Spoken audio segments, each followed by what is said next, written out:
Assalamualaikum warahmatullahi wabarakatuh. Salam sejahtera bagi kita semua. Kami dari kelompok 1 akan mempresentasikan hasil kerja kelompok kami. Sebelum memulai materi, izinkan kami berterima kasih kepada Bapak Haris selaku dosen psikologi industri dan organisasi karena sudah memberikan waktunya untuk kami bisa berpresentasi hasil kerja kami. Dan tak lupa juga terima kasih untuk teman-teman yang sudah menyempatkan waktunya.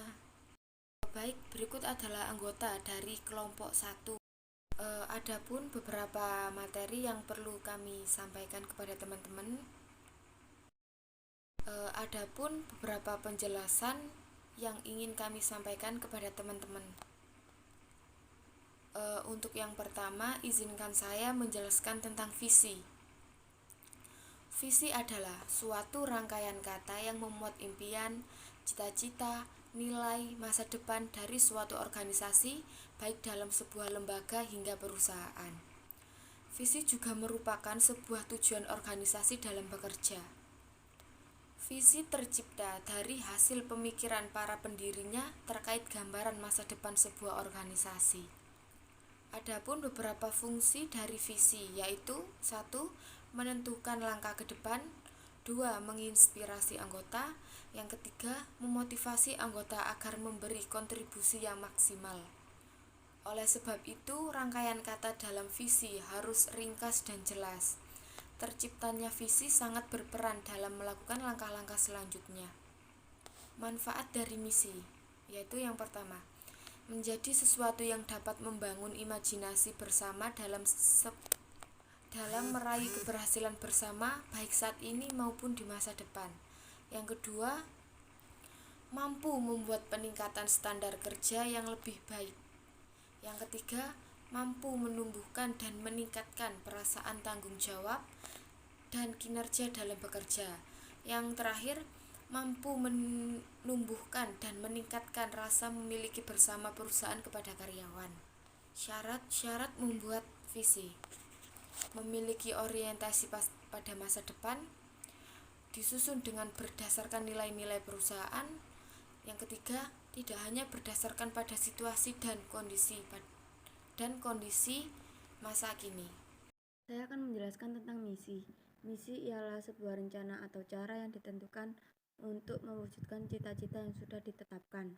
Tujuan dari misi ialah sesuatu yang akan dicapai atau dihasilkan dalam jangka waktu yang telah ditentukan.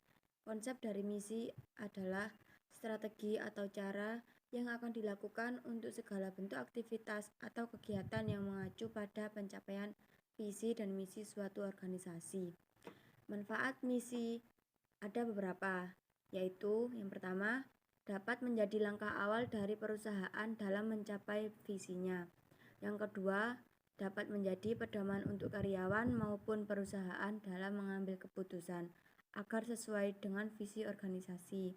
Yang ketiga, dapat menjadi pedoman bagi perusahaan dalam melakukan perubahan atau pengembangan perusahaannya. Dan yang keempat, dapat membantu tenaga kerja atau karyawan baru untuk memahami dengan mudah tanggung jawab dan tujuan dari perusahaan. Yang kelima, dapat menciptakan situasi dan kondisi perusahaan yang sehat karena memiliki tujuan besar yang sama. Dan yang terakhir yaitu dapat memberikan dan menerjemahkan tujuan dasar organisasi sehingga dapat memberikan tolak ukur untuk penggunaan waktu, biaya, dan kinerja dapat dikontrol serta dievaluasi. Syarat menyusun visi ada 3. Yang pertama, dinyatakan secara sederhana dan jelas. Dan yang kedua, memuat kebenaran dan sesuai untuk program jangka pendek hingga jangka panjang. Yang terakhir, berfokus pada masa sekarang atau masa kini. Saya akan menjelaskan tentang poin, value atau nilai di organisasi. Secara definisi bisa diartikan sebagai esensi kebaikan dan kebenaran serta dapat menyebabkan seseorang dapat mengambil keputusan atas esensi tersebut. Kemudian tujuan dan manfaatnya Yang pertama, penjelasan bagaimana pimpinan organisasi dalam sehari-harinya melakukan tugas memimpin organisasi. Kedua, menanamkan rasa hormat pada sikap orang lain, terutama sikap menghargai pelanggan, supplier, vendor, dan masyarakat luas. Kemudian konsepnya menurut Miller, nilai-nilai primer pada perusahaan yang sukses dapat disimpulkan setidaknya ada 8, yaitu yang pertama, tujuan, kedua, konsensus, yaitu keputusan kelompok yang pada umumnya berjangka panjang, kompleks dengan pertimbangan cermat dan pengetahuan orang banyak yang dilibatkan.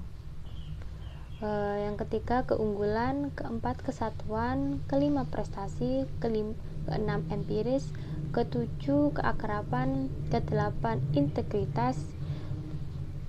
Kemudian tahap penyusunan value organisasi harus mempunyai visi dan misi yang jelas.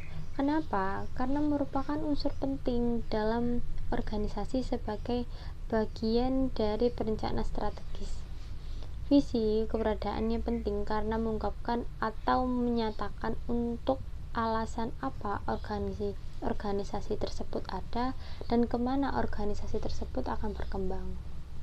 Kemudian komitmen ini sebagai perilaku kekuatan anggota di dalam sebuah organisasi dalam menjalankan tugas dan kewajibannya kepada organisasi. Kemudian strategi, pola atau rencana yang mengintegrasikan tujuan utama atau kebijakan organisasi dengan rangkaian tindakan dalam sebuah pernyataan yang saling mengikat yang berkaitan dengan prinsip-prinsip umum untuk mencapai misi-misi organisasi.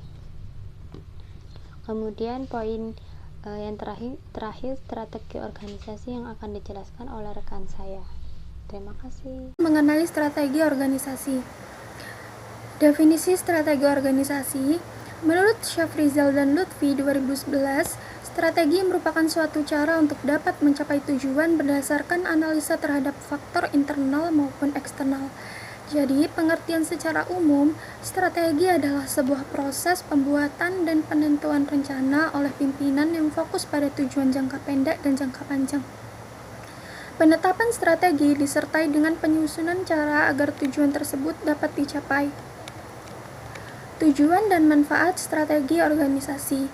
Tujuan organisasi, secara umum, tujuan organisasi merupakan keadaan atau tujuan yang ingin dicapai oleh organisasi di waktu yang akan datang melalui kegiatan organisasi. Manfaat dari strategi organisasi. Pertama, memberikan arahan jangka panjang yang akan dituju. Kedua, membantu organisasi beradaptasi pada perubahan-perubahan yang terjadi. Ketiga, membuat suatu organisasi menjadi lebih efektif. Keempat, mengidentifikasi keunggulan komparatif suatu organisasi dalam lingkungan yang semakin beresiko. Kelima, aktivitas pembuatan strategi akan mempertinggi kemampuan perusahaan untuk mencegah munculnya masalah di masa mendatang. Keenam, keterlibatan karyawan dalam pembuatan strategi akan lebih memotivasi mereka pada tahap pelaksanaannya. Ketujuh, aktivitas yang tumpang tindih akan berkurang. Selanjutnya akan dijelaskan oleh teman saya. Tahapan-tahapan strategi. Yang pertama yaitu perumusan strategi. Perumusan strategi adalah proses memilih pola tindakan utama strategi untuk mewujudkan visi organisasi. Yang kedua, analisis lingkungan. Analisis lingkungan adalah proses dalam manajemen strategi yang bertujuan untuk memantau lingkungan perusahaan. Yang ketiga, menentukan dan menetapkan arah organisasi. Setelah melakukan analisis lingkungan eksternal dan internal, diharapkan kita sudah dapat memiliki gambaran mengenai posisi perusahaan dalam persaingan, di mana diharapkan kita sudah mampu untuk mendefinisikan keunggulan, kelemahan, peluang, dan ancaman yang dihadapi perusahaan atau SWOT analisis. Berdasarkan informasi ini, selanjutnya ditentukan dan ditetapkan ke arah mana perusahaan hendak diarahkan. Yang keempat, penetapan visi dan misi objektif. Menetapkan visi dimaksudkan untuk memberikan arah tentang akan menjadi apa atau seperti apa organisasi atau perusahaan di masa yang akan datang, atau secara ringkas suatu pandangan ke depan tentang perusahaan atau organisasi.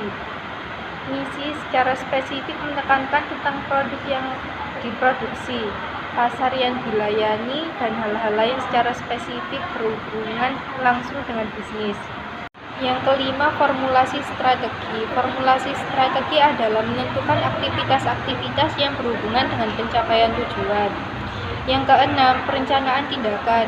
Inti dari apa yang ingin dilakukan pada tahapan ini adalah bagaimana membuat rencana pencapaian atau sasaran dan rencana kegiatan, program, dan anggaran yang benar sesuai dengan arahan, misi, visi, goal, dan strategi yang telah ditetapkan organisasi. Yang ketujuh, implementasi strategi.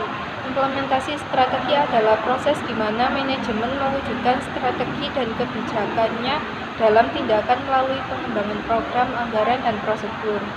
Yang ke-8 atau yang terakhir, evaluasi dan pengendalian. Strategi evaluasi dan pengendalian adalah proses yang melaluinya aktivitas-aktivitas perusahaan dan hasil kinerja dimonitor dan kinerja sesungguhnya dibandingkan dengan kinerja yang diinginkan. Sebagai bagian dari penutup apa yang sudah disampaikan oleh kelompok kami, yang pertama adalah visi dan misi organisasi, yang kedua adalah value atau nilai organisasi, yang ketiga adalah strategi organisasi. Besar harapan agar presentasi yang kami sampaikan tadi bisa diterima dengan baik. Kurang lebihnya mohon maaf. Saya akhiri. Wassalamualaikum warahmatullahi wabarakatuh.